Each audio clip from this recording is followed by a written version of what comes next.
Atlanta News First Plus starts now. And breaking news just into our newsroom here on Atlanta News First Plus. Thank you for joining us for Catch Up Quick. We're going to get straight into things here and let you know about a recent update in a court hearing we've been following since 10 o'clock this morning. The Georgia Supreme Court heard arguments from Fulton County District Attorney Fani Willis, who is asking the court to dismiss a subpoena issued by a special state Senate committee. Now, former Georgia Governor Roy Barnes is Willis's attorney in this case, and he said the subpoena is moot since only the General Assembly can issue subpoenas, not just a committee. So that is currently what is being worked out. The committee wants to hear from Willis in regard to her historic but now dismissed indictment of then President Donald Trump and 18 of his GOP allies on charges that they tried to overturn Georgia's 2020 presidential election results. A lot still to work out, and we're going to stay on top of this story. You can read all about it on AtlantaNewsFirst.com. And of course, if you have the Atlanta News First app, we'll send updates on what comes out of this directly to your phone so you can follow along. I want to take you to some other breaking news that we have been following. This is a continuing investigation out of College Park. Fire crews making a massive effort to make sure that this fire that you see on your screen doesn't reignite. They spent hours battling the flames yesterday. And now Atlanta News First Sarah Hammond reports from the Embarcadero Club Apartments with the latest on what we know. Jurisdictions responded to this fire just before 10 o'clock yesterday morning and worked late into the night to put out these flames. And take a look here at the damage we are seeing here this morning. Just a little while ago, we could see a hot spot through one of these windows, and that's exactly why a fire truck was parked out front here all night, just to make sure this fire did not flare up again. Fire officials tell us what made this such a difficult fire to fight is the fact that this complex is older and more roofs have been layered on top of each other over the years, which created a void space where the fire was spreading. Right now, fire officials believe this started when someone living in the complex was burning a candle too close to a flammable object. All 24 units in this building were damaged by fire, smoke, or water. And again, fire crews worked for more than 11 hours to work to put out these flames. I know in the front there are a lot of families with children, a lot of elderly, so I'm actually really praying that everyone got out safely and alive and that everyone is okay. As the temperatures drop this time of the year and people have holiday decorations inside of their home, this is just a great reminder to keep anything that can burn at least 3 feet away from any sources of heat, including space heaters, fireplaces, and candles. In College Park, Sarah Hammond for Atlanta News First. And right now, police across Metro Atlanta are investigating several thefts at gaming shops where thieves are targeting, you guessed it, Pokemon cards. Atlanta News First Chelsea Bimefor reports with where police are in their investigation.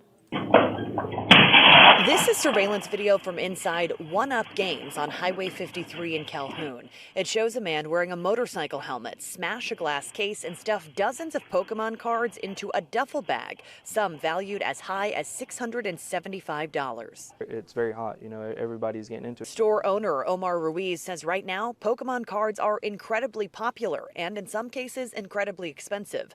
This video shows how many people lined up outside his store on Black Friday to get their hands on them.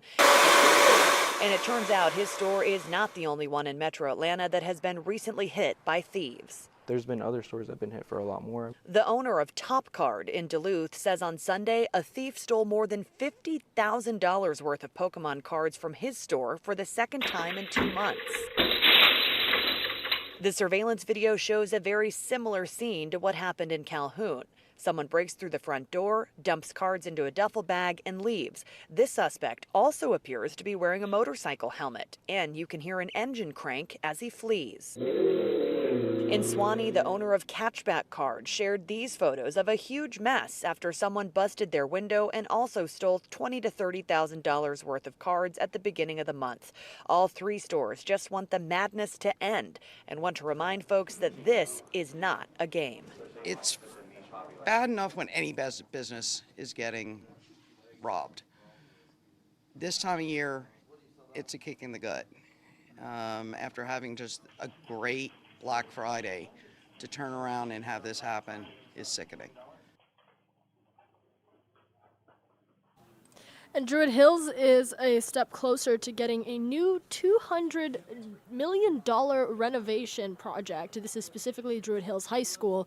The DeKalb County School Board approving the plan to modernize the district's oldest facility yesterday. Atlanta News First Neamani Watson is at the high school with more on what parents are saying about all of this.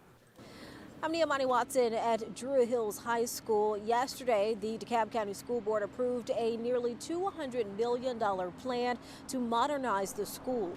Voters in DeKalb County will now have to give their approval in a referendum during next year's midterm elections. The project includes improving the school's sewer system and aging roof, as well as a new building next to the historical building.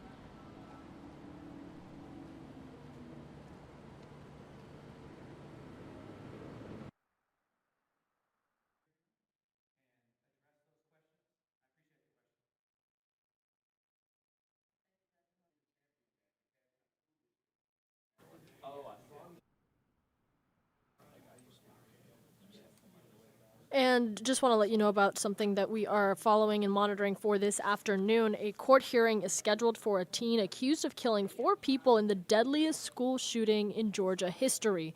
Now, today's hearing for Colt Gray was originally supposed to happen back in October, but Gray's new lawyer requested that more time be given to prepare his defense. Gray currently faces 55 different counts stemming from last year's shooting at Appalachia High School, including malice murder, felony murder, and aggravated assault. And all of this comes with the unusual backdrop of Barrow County's controversial battle around funding school resource officers. That continues to be really a center of conversation, especially given what happened in 2024. Now, a Barrow County judge is investigating a possible Open Meeting Act violation stemming from the recent battle over funding for those resource officers in the county. We are staying on top of that, as well as today's 2:30 hearing, and we will stream that for you on Atlanta News First Plus. And as we look and talk about what the rest of today looks like, I want to bring in First Alert meteorologist Isaac Williams with your First Alert forecast. Thanks, Maria. And yes, cloudy once again the story out here. We can't seem to shake the cloudiness that built back in pretty quickly yesterday. We're still seeing temperatures in the upper 30s this morning. We are going to see some improvement, though, later in the day, as we did yesterday, as the sky is looking to clear up a little bit after lunch. But temperature once again today, I think, will be holding in the 40s. We might get lucky to get to 50 degrees, but there are some parts of West Georgia that has not seen any cloud cover so far. We've seen a lot of sunshine. Clouds kind of built in from the east this morning, and they are still with us this afternoon. You can see here on First Alert Futurecast, it may be until about 3 o'clock. Again, very similar to yesterday, where we finally saw the clouds break and see some of that blue sky that we certainly have not seen a lot of so far this month.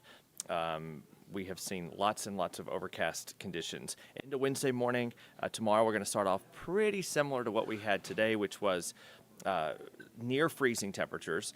We may be a little bit above that mark in Atlanta at 36. We have 31 in Carrollton and Covington and Athens tonight. We should not have any widespread cloudiness because Athens was obviously warmer this morning because of those clouds coming in from the east. Tomorrow, a brighter sky at 60 degrees.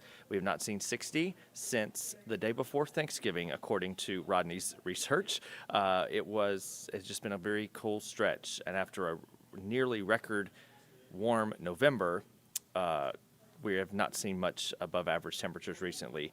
We're also watching a breeze tomorrow, so a dry cold front passes by tomorrow, and we're going to see wind gusts of up to 20 to 30 miles per hour. So it is going to be a little bit of a windy and gusty afternoon, but we'll have sunshine and we'll have temperatures that are at least 10 degrees higher than what we have been seeing the past few days. Those winds die down Wednesday night, and then we're in for a bit of a chillier Thursday. But I want to talk about the next rain chance, because Wednesday's front does not bring us rain. It's just going to bring us a breezy afternoon and a drop in temperature Thursday. We are looking at a pretty strong area of low pressure Sunday morning up in the nation's capital. Widespread snowfall in West Virginia and Pennsylvania, New York. We will be on the warm side, so we are going to see some showers Sunday morning, it looks like, maybe as early as Saturday night. But then we're going to get a pretty strong high-pressure system to move in behind this system, and that's going to bring us, I think, a pretty intense but brief cold shot of air by Monday morning of next week. So we have tomorrow, Friday, and Saturday of 60-plus degree high temperatures, with that brief dip Thursday at 52. The mornings will stay in the 30s. And then for the weekend, 60 on Saturday as rain showers move in after midnight through Sunday morning. And then we'll be back in the 40s for highs Monday with lows in the 20s. This cold blast is super intense to the north. So these are wind chills for Sunday at 7 o'clock. We have minus 28 in Chicago and minus 33 in Minneapolis.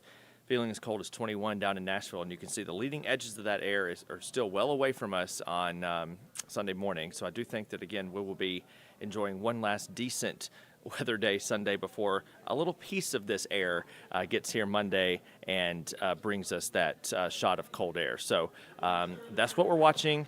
Otherwise, no major surprises, no first alert weather days right now for super impactful weather. We'll continue to keep you posted as always here on ANF Plus and inside the First Alert weather app.